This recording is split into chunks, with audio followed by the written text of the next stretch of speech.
Naisip mo na ba kung ano ang mangyayari kapag bigla ka na lang naglaho sa buhay ng isang tao? Hindi ako nagsasalita tungkol sa bahagyang paglayo. Ang ibig kong sabihin ay ang ganap na pagkawala. Walang text, walang tawag, walang kontak. Ano kaya talaga ang mararamdaman nila kapag wala ka na? Sa mundo ngayon, patuloy na iniisip ng mga tao na pwede nilang ipagsawalang bahala ang iba. Baliktarin natin ang sitwasyon. Maglaho ka at ipinapangako ko na guguho ang mundo nila. Maligayang pagdating sa pinakamahalagang video na mapapanood mo ngayon. Kung nakaranas ka na ng relasyon o sitwasyon kung saan nasobrahan sa pagiging komportable ang isang tao sa pagtrato sa iyo na parang isang opsyon lang, iparara sa iyo ang video na ito. Isang makapangyarihang konsepto ang tatalakayin natin ngayon. Kung ano talaga ang mararamdaman nila kapag bigla ka na lang naglaho sa buhay nila. Titingnan natin ang 10 matinding emosyonal na yugto na mararanasan nila kapag nawala ka. Hayaan mong sabihin ko sa iyo, sa pagtatapos ng video na ito, mauunawaan mo kung bakit minsan ang pinakamakapangyarihang bagay na magagawa mo ay ang lumayo at hindi na lumingon pa. Kung handa ka ng tuklasin ang iyong halaga, kung handa ka ng hanap-hanapin ka nila ng sobra, mag-iwan ng komento sa ibaba na may mga salitang tapos na akong maging opsyon. Dahil pagkatapos nito, hinding-hindi ka na magiging opsyon pa. Manatiling nakatutok hanggang sa dulo dahil may bonus na ikasampung emosyonal na yugto pa silang madarama, isang bagay na tiyak na hindi mo gustong palampasin. Kung handa ka nang baguhin ang tingin nila sa iyo magpakailanman, panoorin ang video na ito hanggang sa dulo. Ngayon, magsimula na tayo. Number 1. Ang kirot ng pagka-reject dito, magsisimula ang lahat, ang kirot ng pagka-reject. Hindi nila inasahan na maglalaho ka, hindi talaga. Sa isip nila, palagi ka lang nandoon. Ikaw yung nagbigay ng pagsisikap, yung gumawa ng mga plano, yung nagmalasakit. Ikaw yung taong pwede nilang asahan. Hanggang sa hindi na. Kapag naglaho ka, para kang binato ng ladrilyo na hindi nila nakita na paparating. Malamang narinig mo na ang kasabihang, hindi mo alam ang halaga ng isang bagay hanggat hindi ito nawawala.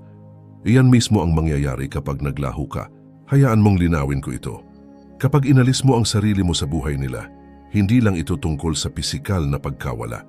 Ito ay tungkol sa pagkuha pabalik ng lahat ng kinakatawan mo, ang ginhawa, ang pag-apruba, ang patuloy na pagiging available. Nararamdaman nilang na-reject sila, ngunit hindi ito mababaw na pagka-reject. Ito ay isang malalim at personal na kirot dahil sa unang pagkakataon, napagtanto nilang wala silang kontrol sa iyo. Ayaw aminin ng mga tao. Ngunit kapag alam nilang may isang taong palaging nandoon, sinisimulan nila itong tratuhin na parang safety net. Nagiging opsyon ka, hindi prioridad. Kapag naglaho ka, bigla mong hinila ang safety net na yan sa ilalim nila. At doon nagsisimula ang pagpanik. Para itong free-falling, akala nila pwede ka nilang ipagsawalang bahala. At bigla naiwan silang nagtataka. Paano ko hinayaan na mangyari ito? Paano ako nawalan ng kontrol? Ang kirot ng pagka-reject ay tumatama ng mas matindi kapag ikaw ay naging madaling kalingain. Ipinagpalagay nilang karaniwan na lang ang pag-ibig at presensya mo. Inakala nilang palagi ka lang nandoon anuman ang gawin nila. Ito ang tunay na kabalintunaan. Akala nila nagbibigay lang sila sa iyo ng mumo, ngunit sa katotohanan, ikaw ang nagpapanatili ng relasyon. Ito ang kailangan mong maunawaan kung gusto mong maramdaman nila ang kirot ng pagka-reject. Hindi mo sila pwedeng bigyan ng babala. Huwag mong sabihin sa kanila nga alis ka. Huwag kang magbigay ng ultimatum at tiyak na huwag kang humingi ng atensyon nila. Umalis ka na lang. I-ghost mo sila. Kapag naglaho ka ng walang paliwanag, mas matindi ang tama dahil hindi nila ito nakita na paparating. Pinuwersa silang magnilay sa kanilang mga aksyon, ngunit malakas din nitong sinasabi sa kanila na tapos ka na sa pagiging binabastos. Kapag lumayo ka, huwag kang lumingon pa. Mararamdaman nila ang pagka-reject at maniwala ka sa akin, tatama ito sa kanila sa paraang hindi nila inaasahan. Ang taong akala nila ay kontrolado nila, ang taong palaging nag-i-stay anuman ang mangyari, ay umalis na. Hayaan mo silang harapin ang resulta ta number 2. Ang kawalan ng pagka-miss sa iyo dito na ito, nagiging kawili-wili. Matapos kumalma ang kirot ng pagka-reject, nagsisimula na silang makaramdam ng iba pa, kawalan. Hindi nila inakala na mamimiss ka nila, diba? Sa katunayan, malamang kinumbinsi nila ang sarili nila na hindi sila magmamalasakit kung umalis ka. Ay kung aalis sila, magmo-move on na lang ako, inisip nila. Pero ano ang mangyayari kapag naglaho ka na talaga? Sinisimulan nilang maramdaman ang kawalan, void, at hindi lang ito basta-bastang kawalan. Ito ay ang uri ng pagkawalang kumakain sa kanila. Ginagawa nila ang pang-araw-araw na gawain na palagi nilang ginagawa, ngunit may kulang. Dito nila napagtanto na ikaw ang nagdagdag ng kahulugan sa buhay nila. Ikaw ang nagdala ng enerhiya, init, at emosyonal na katatagan. Kung wala ka, tila walang kulay ang lahat. Alam mo, kapag ipinagsawalang bahala ka ng isang tao, ipinapalagay nilang bahagi ka lang ng likuran. Ipinapalagay nilang mapapalitan ang dinamika ninyong dalawa. Ngunit ito ang katotohanan. Walang sino man ang makakapagdala ng dinadala mo sa buhay nila. Maaaring subukan nilang punan ang kawalan ng iba, ngunit hinding-hindi ito magiging katulad. Nagdala ka ng natatanging enerhiya, isa na nagpadali, nagpasaya, at nagbigay katuparan sa kanilang buhay. Lumalaki ang kawalan sa bawat araw na lumilipas. Siguro inakala nilang mapupuksa nila ang pag-iisip sa iyo sa pamamagitan ng bagong karelasyon o ng mga kaibigan nila. Siguro inakala nilang makakapag-focus sila sa trabaho o magpapakabusog sa mga hobby para malampasan ka. Ngunit hulaan mo, nananatili ang kawalan na yan, nagpapaalala sa kanila ng nawala sa kanila. Ito ay isang patuloy na presensya na kumakain sa kanila dahil hindi nila inakala na mararamdaman nila ito para sa iyo. Ito ang kabalintunaan, hindi kanila pinahalagahan noong nasa kanila ka. Inakala nilang may mas maganda pa silang mahahanap o baka inakala nilang palagi ka lang nandoon. Ngunit sa sandaling umalis ka, nagbabago ang lahat. Nagsisimula nilang mamiss ang maliliit na bagay, ang mga pag-uusap, ang tawanan, ang paraan mo ng pagpapadama na naiintindihan sila. Ito ang mga maliliit at pang-araw-araw na sandali na bigla nilang hinahangad. Ngunit wala ka na para ibigay ang mga ito. Kapag naglaho ka, siguraduhin mong gagawin mo ito sa paraang walang puwang para mahanap ka nila. I-block mo sila sa social media, burahin ang numero nila, at gawin itong imposible para sa kanila na aksidenteng kumustahin ka. Kapag mas napagtanto nilang hindi ka nila maabot, mas lumalalim ang kawalan na yan. Sa bawat pag-iisip nila sa iyo at pagtatangka nilang makipag-ugnayan ngunit walang bakas mo, lalaki ang kawalan. Hayaan mo silang umupo sa kawalang yan at tandaan ito. Hindi pinahahalagahan ng mga tao ang mayroon sila hanggat hindi ito nawawala. Hayaan mo silang mamiss ka. Hayaan mo silang maramdaman ang pagkawala. Kapag mas naramdaman nila ang kawalan na yan, mas magsisimula silang maunawaan ang dinala mo sa buhay nila. Number 3, matinding pag-uusisa, overwhelming curiosity. Sa puntong ito, lubog na sila sa kawalan at nagsisimula na silang maging desperado. Sumisipa ang pag-uusisa at ito ay matindi. Ang malaking tanong sa isip nila ay, nasaan na sila? Ano na ang ginagawa nila? Sino ang kasama nila? Nagiging obsession nila na malaman kung ano ang nangyayari sa buhay mo dahil wala na silang access sa iyo. Ikaw ay isang misteryo at wala nang mas nakakabagabag pa kaysa sa hindi mo alam kung ano ang nangyayari sa isang taong dating napakalapit. Sa panahon ng social media, mas matindi ang yugtong ito. Titingnan nila ang Instagram mo, Facebook, TikTok, bawat platform para lang masilip kung ano na ang pinagkakaabalahan mo. Ngunit ito ang nakakainis. Wala kang ibinibigay sa kanila. Nagdilim ka. Walang updates, walang stories, walang posts, wala. At ito ang nagpapabaliw sa kanila. Bakit? Dahil ayaw ng mga tao sa hindi alam.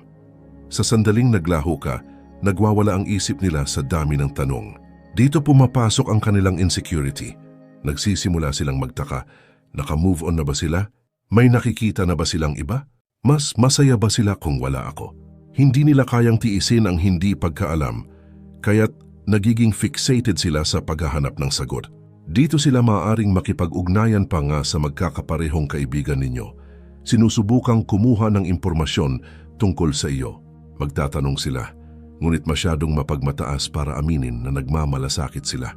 Nakakalungkot talagang makita ang isang taong akala nila ay hindi ka nila kailangan, ngayon ay gumagawa ng paraan para lang malaman kung ano ang ginagawa mo. Ang totoo, ang pag-uusisa ay isang makapangyarihang emosyon. Kapag hindi makuha ng isang tao ang mga sagot na gusto nila, pinupuno ng isip nila ang mga puwang. Magsisimula silang isipin na may kasama kang iba. Iniisip kang mas masaya at mas kontento nang wala sila, at ang pag-iisip na iyon ay kumakain sa kanila araw-araw. Nagiging obsesyon ito mula sa pag-uusisa. At ito ang pinakamagandang bahagi. Mas kaunti ang alam nila, mas gusto nilang malaman. Ikaw ang nagiging isang bagay na hindi nila maiwasang isipin. Upang paigtingin ang kanilang pag-uusisa, kailangan mong maging isang multo, mawala ka ng tuluyan. Huwag kang mag-post ng anumang pwedeng magbigay sa kanila ng pahiwatig tungkol sa buhay mo. Hayaan mo silang magtaka. Hayaan mo silang magbabad sa sarili nilang pag-iisip. Sinusubukang alamin kung ano ang nangyayari sa iyo. Sa tuwing kukunin nila ang kanilang telepono para kumustahin ka at walang makita, mas lalo silang mababaliw. Ikaw na ang may hawak ng kapangyarihan ngayon at ang pag-uusisa nila ang pinakamalaking asset mo. Huwag mo silang bigyan ng sagot. Bigyan mo sila ng katahimikan. Number 4. Malalim na pagninilay-nilay sa sarili, deep self-reflection. Ngayon, pumapasok na tayo sa mapanganib na teritoryo. Para sa kanila, iyon. Dito nagsisimula ang pagninilay-nilay sa sarili at hindi ito maganda. Matapos ang ilang araw o linggo ng pagtataka kung nasaan ka at ano ang ginagawa mo, sa wakas ay bumaling sila sa loob. Nagsisimula silang tanungin ang sarili ng mahihirap na tanong, masyado ba akong malayo? Masyado ba akong malamig? Pinalayo ko ba sila? Nagkamali ba ako dito? Nagsisimula ng pumasok ang pagsisisi at ito ay isang mapait na pildoras na kailangang lunukin. Ito ang realidad. Ayaw aminin ng mga tao kapag nagkakamali sila. Katangian ito ng tao. Ngunit kapag naglaho ka, pinuwersa mo silang harapin ang mga pagkakamaling iyon. Kung wala ka doon para panatagin sila o ayusin ang mga bagay-bagay, naiwan silang harapin ang sarili nilang pag-uugali at hindi iyon masayang karanasan. Nagsisimula nilang ulitin sa isip nila ang bawat interaksyon, tinatanong kung may nagawa ba silang iba. Naaalala nila ang mga oras na hindi nila sinagot ang text mo, ang mga oras na binaliwala nila ang damdamin mo, ang mga oras na pinaramdam nila sa iyo na parang huling option ka lang. At matindi ang tama nito sa kanila dahil sa kaibuturan, alam nilang mayroon silang magandang relasyon, ngunit ipinagsawalang bahala nila ito. Ngayon natigil sila sa sarili nilang pag-iisip at ang mga pag-iisip na yon ay malupit. Ang yugtong ito ay lalong makapangyarihan dahil ito ay panloob, internal. Hindi ka na nila pwedeng sisihin. Wala ka na sa paligid para makipagtalo o gumawa ng mga dahilan para sa kanila. Ang tanging pwede nilang sisihin ay ang sarili nila at mahirap lunukin yon. Lumalalim ang pagninilay-nilay sa sarili habang tumatagal ang panahon at habang mas nagre-reflect sila, mas napagtatanto nilang sila ang dahilan kung bakit nagkamali ang mga bagay. Naiipon ang pagkakasala at nagsisimula silang maghangad na sana ay makabalik sila sa nakaraan at gumawa ng iba. Ngunit huli na para doon ngayon. Sa yugtong ito huwag kang makipag-ugnayan. Huwag mong subukang ipaliwanag kung bakit ka umalis o iparamdam sa kanila ang pagkakamali ng kanilang mga paraan. Hayaan mo silang alamin ito sa sarili nila. Ang pagninilay-nilay sa sarili ay pinakamakapangyarihan kapag ito ay nangyayari sa loob. Kapag mas marami silang oras na ginugol sa pagre-reflect, mas matatanto nilang sila ang dahilan kung bakit sumama ang mga bagay. Hayaan mo silang manatili sa pagkakasala na iyon. Ito ay isang mahalagang aral na kailangan nilang matutunan. Number 5, ang matinding pagnanais na habulin ka, the urge to pursue you.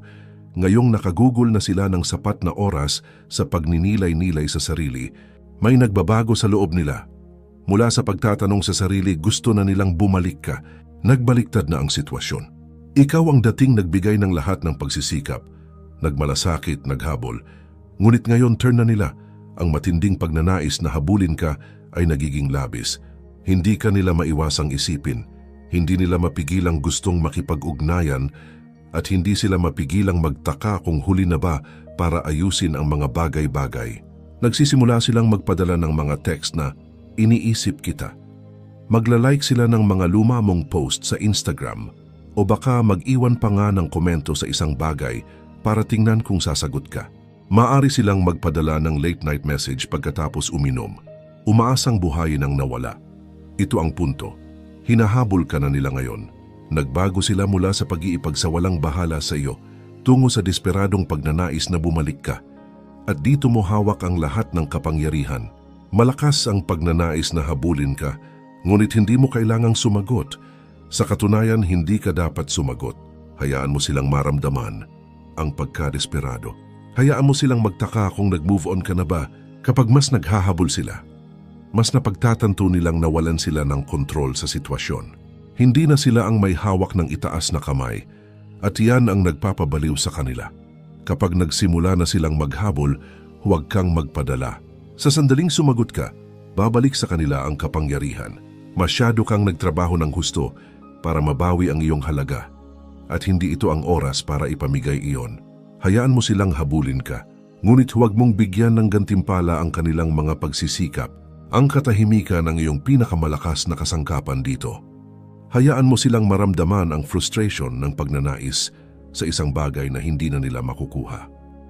Number 6. Ang labanan ng relief at regret. The battle between relief and regret. Kapag una kang naglaho, maaari silang makaramdam ng panandaliang ginhawa, relief. Iyon ang paunang pakiramdam ng kalayaan. Sinasabi nila sa sarili nila, sa wakas, hindi ko na kailangang harapin sila at baka maging masaya pa sila tungkol dito. Ngunit ito ang tungkol sa tinatawag na kalayaan na iyon, isa itong ilusyon, nakakakilig sa una. Ngunit mababaw at panandalian, lumalabas sila nakikipag-hangout sa mga kaibigan nila, nag-swipe right ng ilang beses at sa isang sandali iniisip nilang magiging ayos ang lahat. Ngunit sa sandaling sila ay nag-iisa, nakaupo sa kanilang tahimik na apartment o nag-i-scroll sa kanilang telepono, doon nagsisimulang pumasok ang pagsisisi, regret. Nagsisimula silang mapagtanto na ang kalayaan ng wala ka ay isa palang kawalan, na ang mga taong inakala nilang makakapalit sa iyo ay mga pampalipas oras lang. Ito ay parang pag-inom ng tubig alat kapag nauuhaw ka. Parang solusyon, ngunit mas lalo lang silang magiging dehydrated, mas desperado at mas nagsisisi. Higit pa rito, sa mundo ngayon ng kaswal na dating at hookups, madalas iniisip ng mga tao na ang pag-move on ay magiging madali lang tulad ng paghahanap ng bago. Ngunit hindi. Mabilis nilang natutunan na hindi mo mapapalitan ang isang taong nagbigay sa iyo ng emosyonal na katatagan at totoong koneksyon sa isang mabilisang solusyon o walang kabuluhang fling. At iyon ang realisasyon na tatama sa kanila ng husto. Hayaan mo silang maranasan ang kalayaan na ito. Huwag kang magmadaling bumalik kapag nagsimula na silang makaramdam ng pagsisisi. Hayaan mo silang manatili sa walang laman na espasyo na inakala nilang magiging napakaganda. Tandaan, ang relief na una nilang naramdaman ay pansamantala, ngunit ang pagkawala mo ay hahanting sa kanila sa paraang hindi nila inaasahan. Number 7. Ang pagnanais na maglaro, the desire to play the game. Kapag tumimo na ang pagsisisi, nagpapanik sila.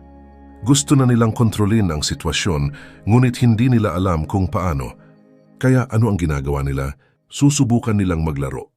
Nagsisimula silang sadyang magpanggap na malayo. Sinusubukang magpaselo sa iyo. Nagpo-post ng mga larawan kasama ng ibang tao. Pinapamukhang masaya sila nang wala ka. Baka mag-post sila ng kakaibang status tungkol sa pag-move on o isang selfie na pilit. Lahat ng ito ay isang malaking pagtatangka para ibalik ka. Para magtaka ka kung ano ang pinagkakaabalahan nila.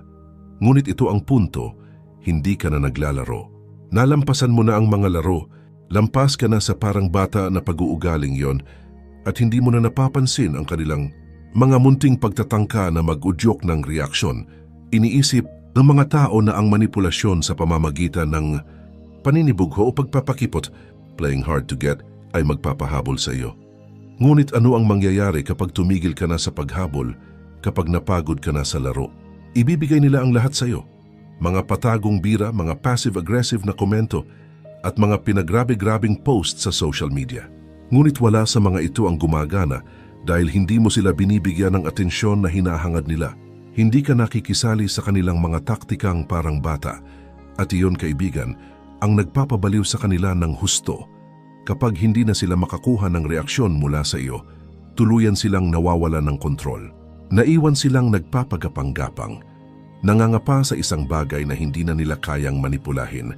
Huwag kang makisali. Baliwalay ng mga kakaibang post. Huwag kang mag-react sa mga larawan. Ang laro lang nila ay gagana kung ikaw ay maglalaro. Ang sandaling tumigil ka sa pagsagot ay ang sandali kung kailan napagtanto nilang nawala na ang kapangyarihan nila sa iyo. Number 8. Ang nakalulunod na bigat ng katahimikan, the crushing weight of silence. Ang katahimikan ay isa sa pinakamakapangyarihang kasangkapan na magagamit mo kapag naglaho ka. Ang pagkawala ng iyong mga salita, ng iyong mga text at ng iyong presensya ay mas malakas magsalita kaysa sa anumang pwede mong sabihin.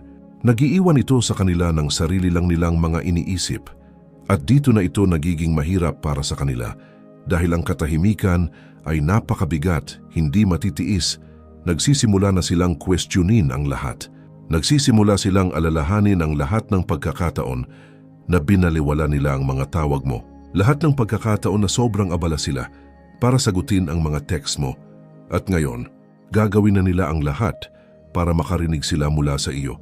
Ang katahimikan ay parusa para sa isang taong sanay na may kontrol. Inaasahan nilang makikipag-ugnayan ka.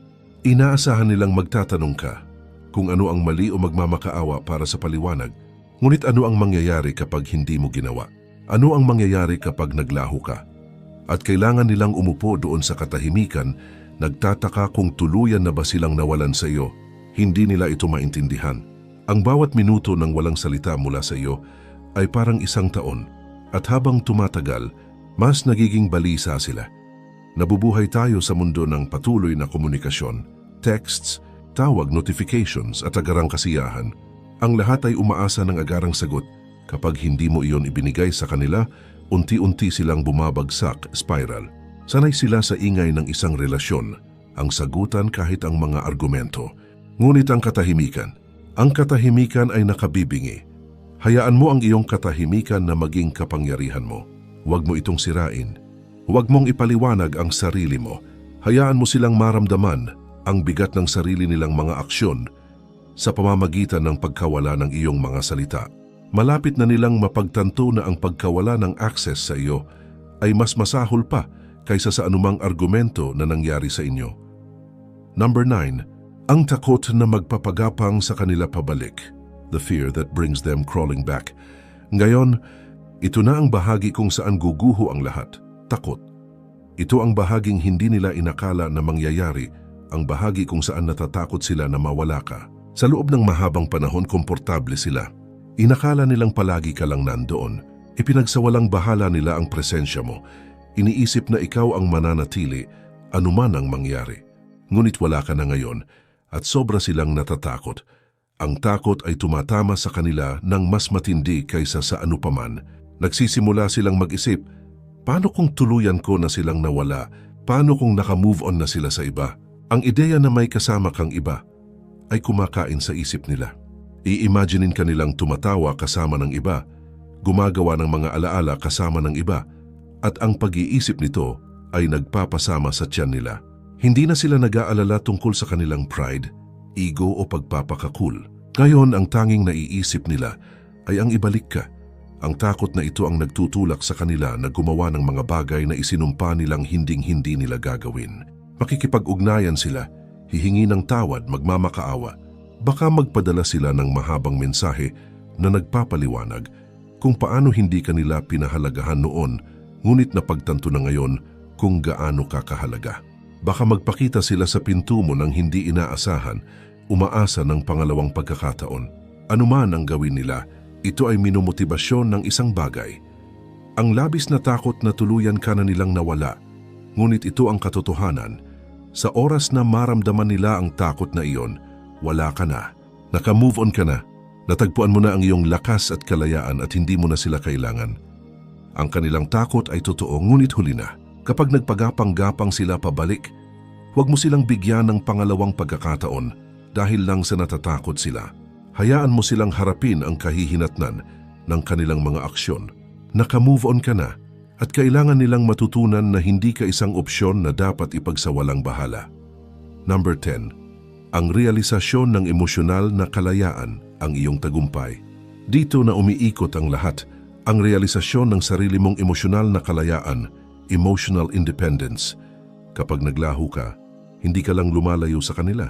Lumalakad ka patungo sa sarili mong kalayaan, sa sarili mong emosyonal na kaliwanagan at sa sarili mong kapayapaan.